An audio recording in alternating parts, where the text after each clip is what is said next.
probably read Hosea a lot. Hey everyone, welcome to Bible in the Year, day 246. We're going to be reading Hosea chapters 8 and 10 and Ephesians chapter deuce. I'm trying to find Hosea. I keep forgetting where Hosea is. Oh no, it's after Psalms, Proverbs, Ecclesiastes, Isaiah, Jeremiah, Lamentation, and Ezekiel. Then Hosea, okay. Hosea, Jonah, Micah, Nahum, Habakkuk, Zephaniah, Haggai, Zechariah, Malachi. New Testament, Matthew, Mark, Luke, John, Acts, Romans, 1st, 2nd, Corinthians, Galatians, Ephesians, Philippians, Colossians, 1st, 2nd, Thessalonians, 1st, 2nd, Timothy, Titus, Philemon, Hebrews, James, 1st, 2nd, Peter, 1st, 2nd, 3rd John, Jude, Revelation. Okay. Hosea, capítulo 8. The apostasy of Israel. Set the trumpet to your mouth. He shall come like an eagle against the house of the Lord, because they have transgressed my covenant and rebelled against my law. Israel will cry to me, my God, we know you. Israel has rejected the good. The enemy will pursue him. They set up kings, but not by me. They made princes, but I did not acknowledge them. From their silver and gold, they made idols for themselves, that they might be cut off. Your calf is rejected, O Samaria.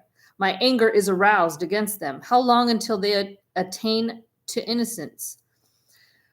For from Israel is even this, a workman made it, and it is not God, but the calf of Samaria shall be broken to pieces.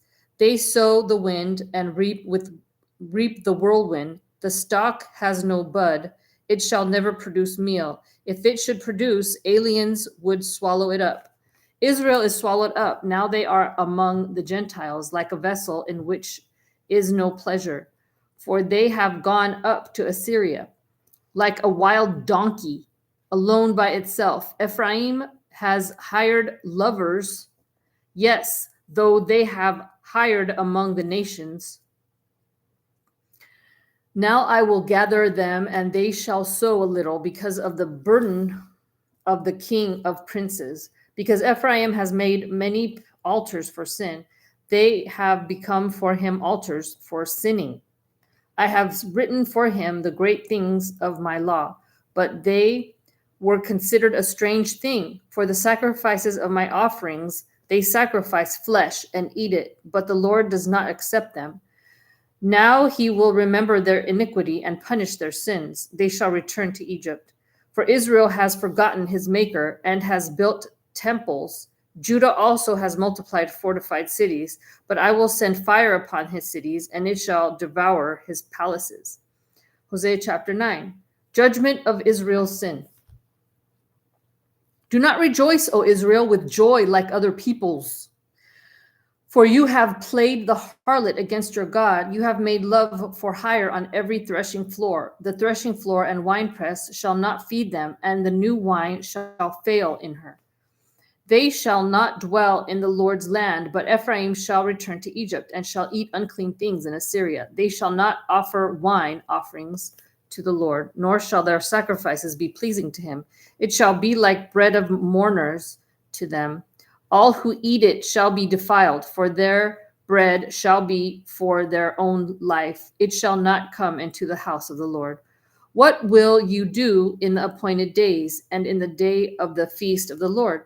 For indeed they are gone because of destruction. Egypt shall gather them up. Memphis shall bury them. Nettles shall possess their valuables of silver. Thorns shall be in their tents. The days of punishment have come. The days of recompense have come. Israel knows. The prophet is a fool. The spiritual man is insane because of the greatness of your iniquity and great enmity. The watchman of Ephraim is with my God, but the prophet is a fowler's snare in all his ways. Enmity in the house of his God. They are deeply corrupted as the days of Gibeah. He will remember their iniquity. He will punish their sins. I found Israel like grapes in the wilderness. I saw your fathers as the firstfruits on the fig tree in its first season. But they went to Baal Peor and separated themselves to that shame. They became an abomination like the thing they loved. As for Ephraim, their glory shall fly away like a bird. No birth, no pregnancy, and no conception. Though they bring up their children, yet I will bereave them to the last man. Yes, woe to them when I depart from them. just as I saw Ephraim, like Tyre, planted in a pleasant place. So Ephraim shall bring out his children to the murderer. Oh my goodness. Give them, O Lord, what will you give? Give them a miscarrying womb. Oh no. And dry breasts. What? Give them a miscarrying womb. That means when you get pregnant, your baby won't be born. It'll just come out dead. And dry breasts. What the? Is that like KFC breasts? You know, when you get chicken and it's dry and it's not juicy. I'm a weirdo. Okay. All their wickedness is in Gilgal, for there I hated them because of the evil of their deeds. I will drive them from my house. I will love them no more, and their princes are rebellious. Ephraim is stricken. Their root is dried up. They shall bear no fruit. Yes, were they to bear children, I would kill the darlings of their womb. What the? My God will cast them away because they did not obey him, and they shall be wanderers among the nations. Hosea chapter 10, Israel's sin and captivity. Israel empties his vine. He brings forth fruit for himself according to the multitude of his fruit. He has increased the altars according to the bounty of his land. They have embellished his sacred pillars. Their heart is divided. Now they are held guilty. He will break down their altars. He will ruin their sacred pillars. For now they say, we have no king because we did not fear the Lord. And as for a king, what would he do for us? They have spoken words, swearing falsely and making a covenant. Thus judgment springs up like hemlock in the furrows of the field. The inhabitants of Samaria fear because of the calf of Beth Aven, for its people mourn for it, and its priests shriek for it, because its glory has departed from it. The idol also shall be carried to Assyria at a present for King Jareb. Ephraim shall receive shame, and Israel shall be ashamed of his own counsel. As for Samaria, her king is cut off like a twig on the water. Also the high places of Aven, the sin of Israel, shall be destroyed. The thorn and thistle shall grow on their altars. They shall say to the mountains, cover us, and to the hills, fall on us. O Israel, you have sinned from the days of Gibeah. There they stood, the battle of Gibeah against the children of iniquity, did not overtake them. When it is my desire, I will chasten them. Peoples shall be gathered against them. When I bind them for their two transgressions, Ephraim is a trained heifer that loves to thresh grain, but I harnessed her fair neck. I will make Ephraim pull a plow. Judah shall plow. Jacob shall break his clods. Sow for yourselves righteousness. Reap in mercy. Break up your fallow ground, for it is time to seek the Lord, till he comes and rains righteousness on you. You have plowed wickedness. You have reaped iniquity. You have eaten the fruit of lies, because you trusted in your own way, in the multitude of your mighty men. Therefore, tumult shall rise among your people, and all your fortresses shall be plundered, as Shalman plundered Beth Arbel in the day of battle, a mother dashed in pieces upon her children. Thus it shall be done to you, O Bethel, because of your great wickedness. At dawn, the king of Israel shall be cut off utterly. That sounds horrible.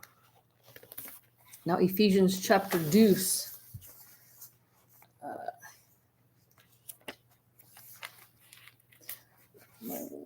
Ephesians chapter deuce, capítulo 2.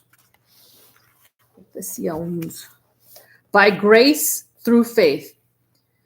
And you he made alive who were dead in trespasses and sins, in which you once walked according to the course of this world, according to the prince of the power of the air, the spirit who now works in the sons of disobedience, among whom also we all once conducted ourselves in the lusts of our flesh, fulfilling the desires of the flesh and of the mind, and were by nature children of wrath, just as the others. But God, who is rich in mercy, because of his great love with which he loved us, even when we were dead in trespasses, made us alive together with Christ. By grace you have been saved, and raised us up together, and made us sit together in the heavenly places in Christ Jesus, that in the ages to come he might show the exceeding riches of his grace in his kindness toward us in Christ Jesus. For by grace you have been saved through faith, and that not of yourselves. It is the gift of God, not of works, lest anyone should boast.